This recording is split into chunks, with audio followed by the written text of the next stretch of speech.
Hallo Leute und herzlich willkommen zu Duelist Investment. Mein Name ist Alex und heute haben wir eine Kartenanalyse. Aber bevor wir mit der Kartenanalyse beginnen, da möchte ich mich bei euch bedanken. Also über das Wochenende sind einige neue Abonnenten dazugestoßen und ein Video von mir, nämlich Kartenanalyse 3 mit dem geflügelten Drachen von Ra im neuen Ghostware-Stil, der hat ziemlich viele Views bekommen. Das hat mich heute sehr gefreut. Und ja, alle neue Abonnenten, schreibt mal was in den Kommentaren rein. Ich möchte mich bei jedem einzelnen von euch bedanken. Ein Dank geht natürlich auch raus an die ganzen Oldschool-Fans, die halt schon seit Tag 1 dabei sind. Okay, Kartenanalyse. Worum geht es da? Bei der Kartenanalyse, da werde ich euch eine bestimmte Karte präsentieren und ich werde euch mein gesamtes Wissen über die Karte mitteilen. Auf der einen Seite werde ich euch erklären, was die Karte so besonders macht. Wir werden uns auch mit den Zahlen und Fakten beschäftigen und eben das Ganze machen wir, um herauszufinden, ob die Karte Potenzial hat oder nicht. Ich würde mal sagen, dass ich die heutige Karte präsentieren werde und es ist der geflügelte Drache von Ra in 20th Secret Rare auf Japanisch mit neuem Artwork. Ja, dann würde ich mal sagen, wir beginnen wie üblich mit dem Release. Also den geflügelten Drachen von Ra, den hat man in einem speziellen Booster Pack bekommen. Und zwar das hier. 20th Anniversary Legend Selection. Das war ein Promo Pack, der halt nur 3 Karten enthält. Wir haben nicht nur den geflügelten Drachen von Ra, sondern auch das goldene Sarkophag in Secret Rare und das schwarze Loch ebenfalls in Secret Rare. Das Pack war halt deswegen so besonders, weil die ganzen Händler aus Japan, die mussten es sich selber vorbestellen. Also man hat den Ra jetzt nicht einfach so bekommen. Der Ra wurde in einem Shonen Jump Magazin angeteasert und man hat schon gesehen, okay cool, also der Ra, der wird jetzt demnächst bald erscheinen. Und die Händler, die eben das Magazin hatten, die mussten darin ein Formular ausfüllen, es zu Konami schicken und die haben dann solche Packs bekommen. Okay, also so viel zum Release. Gehen wir mal über auf das Monster selber. Bereits in der Kartenanalyse 3, da habe ich euch erklärt, dass der geflügelte Drache von Ra ein ganz besonderes Monster ist. Es ist nämlich eine der 3 Götterkarten. Der Ra hatte Yami Marek in seinem Besitz und ja, Götterkarten zählen generell zu den nostalgischsten und mächtigsten Monster, die das Yu-Gi-Oh! Universum zu bieten hat. Götterkarten sind auch sehr beliebt. Unabhängig davon, ob es irgendwie sehr seltene Götterkarten sind oder Götterkarten, die man halt einfach in Tins bekommt, Götterkarten verkaufen sich auch immer gut. Okay, dann würde ich mal sagen, wir gehen auf das Offensichtliche, nämlich das Artwork. Das Jahr 2020 war besonders für den geflügelten Drachen von Ra, weil er endlich ein neues Artwork bekommen hat und er auch eine neue Ghost Rare Variante bekommen hat. Bald kommt ja bei uns auch Rage of Ra raus und da wird es ebenfalls neue starke Supportkarten für den Ra geben, was halt besonders ist. Ich möchte euch aber auch zeigen, wie schwer es in den letzten Jahren für Ra-Liebhaber war. Und zwar war es so, dass der geflügelte Drache von Ra war zwar eine Götterkarte, aber sie war eine etwas benachteiligte Götterkarte. Und das möchte ich euch eben erklären. Konami wird halt natürlich die Produkte auf den Markt bringen, die sich am besten verkaufen. Und welche Produkte verkaufen sich am besten? Naja, vor allem mit Charakteren aus der alten Generation. Und wen nimmt man da? Natürlich Yugi und Kaiba. Yugi hatte den Slifer und Kaiba hatte den Obelisk. Und wenn wir uns anschauen, im Jahr 2016 sind ja Megatins erschienen. 2 Megatins, um genau zu sein, und eben eine Yugi Megatin und eine Kaiba Megatin. Im darauffolgenden Jahr ist dann wieder 2 Megatins erschienen und es war wieder eine Yugi Megatin und eine Kaiba Megatin.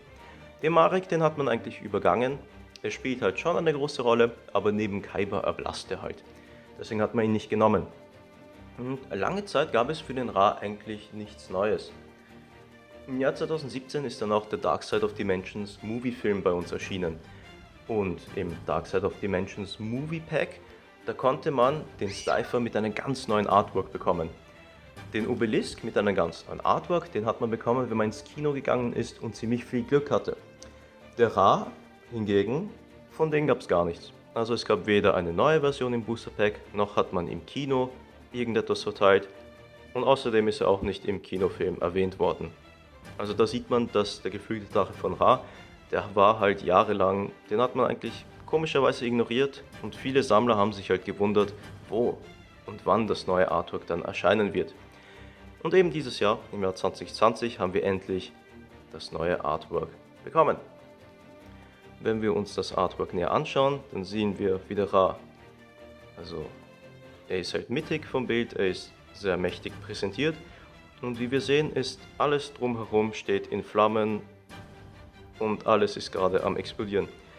Es gibt zwei Theorien und die eine Theorie ist, dass er sich in einem Vulkan befindet und das Lava halt sich überall so explodiert.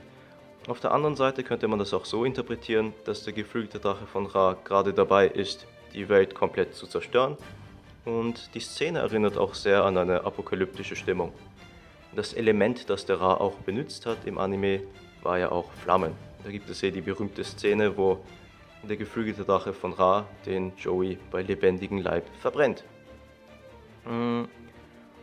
Okay, jetzt gehen wir mal über auf die Seltenheitsstufe. Wir haben hier eine 20F Secret Rare Karte. Das habe ich euch schon mal in anderen Kartenanalysen-Videos gezeigt. Das erkennt man vor allem daran, dass die Karte so einen übertriebenen Glanz hat auf der gesamten Kartenoberfläche. Die Karte hat einen roten Namen. Und wenn wir unten schauen, dann hat sie auch einen 20. Jubiläumsstempel.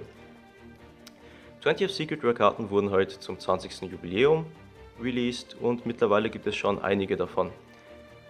Der Ra ist, ich glaube, der Ra ist tatsächlich die letzte 20F Secret Rare Karte, die erschienen ist.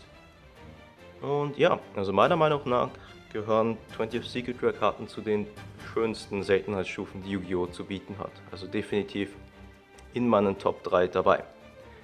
Ich würde mal sagen, wir gehen über auf die Zahlen und Fakten. Ich habe für so ein Booster Pack, da habe ich $19,80 ausgegeben. Ich habe mir damals nicht nur ein Booster Pack gekauft, sondern ich habe mir gleich 8 Booster Packs gekauft. Also hier habe ich halt lediglich 5, weil ich 3 andere bereits geöffnet habe. Aber ja, im Endeffekt habe ich $158 ausgegeben und 40 Cent. Das sind umgerechnet, also für alle Booster Packs ca. 150 Euro und pro Booster Pack, da habe ich 18,70 Euro ausgegeben. Wenn man heute so ein Booster Pack kaufen möchte, dann ist das günstigste Angebot $29,80.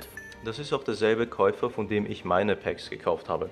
Nur ich habe halt meine Packs bereits im Jänner vorbestellt. Also wie wir jetzt schon sehen, da gibt es einen Preisanstieg von circa, von 50%. Und ja, es gibt aber auch einen Unterschied, wie man die Karte kauft. Man kann die Karte eben versiegelt kaufen, dann bekommt man auch noch die 2 anderen Karten. Da muss man halt etwas mehr zahlen, nämlich ca. $30. Es gibt aber auch einzelne Angebote, wo man halt nur den Ra kaufen kann.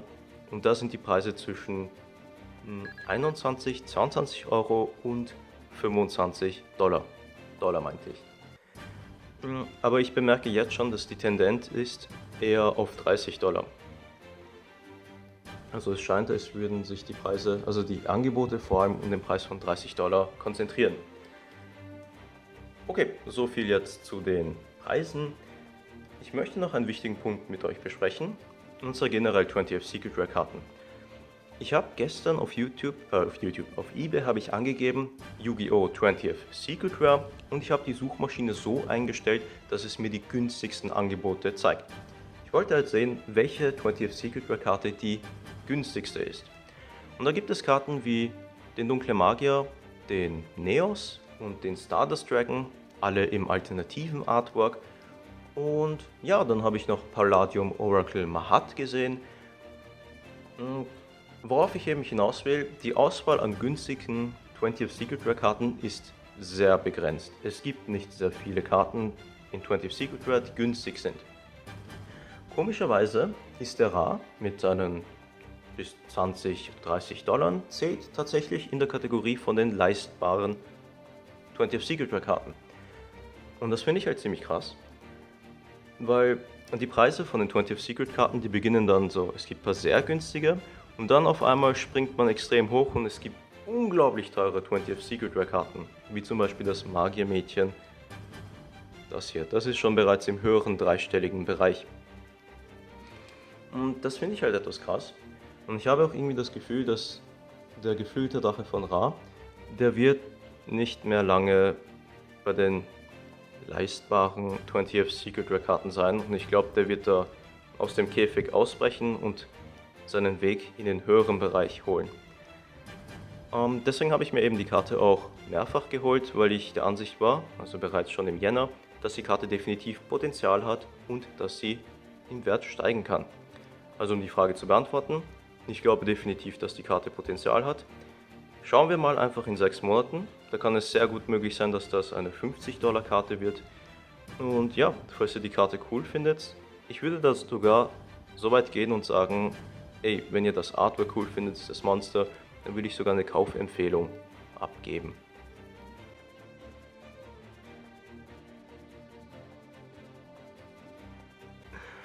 Ja, dann noch ganz kurz ein Wort zu PSA. Von der Karte gibt es derzeit 0 PSA 10er, 0 PSA 9er. Die Karte ist halt einfach brandneu und PSA hat noch kein einziges gegradet. Es sind aber bereits einige auf dem Weg. Also von meinen 5 Booster Packs, die ich noch übrig habe, da habe ich 3 geöffnet und 2 habe ich abgeschickt.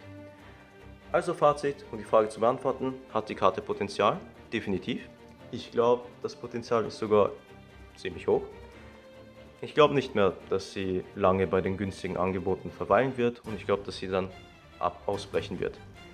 Okay, ich hoffe, ihr konntet was lernen. Dann wünsche ich euch noch einen schönen Tag und wir sehen uns dann.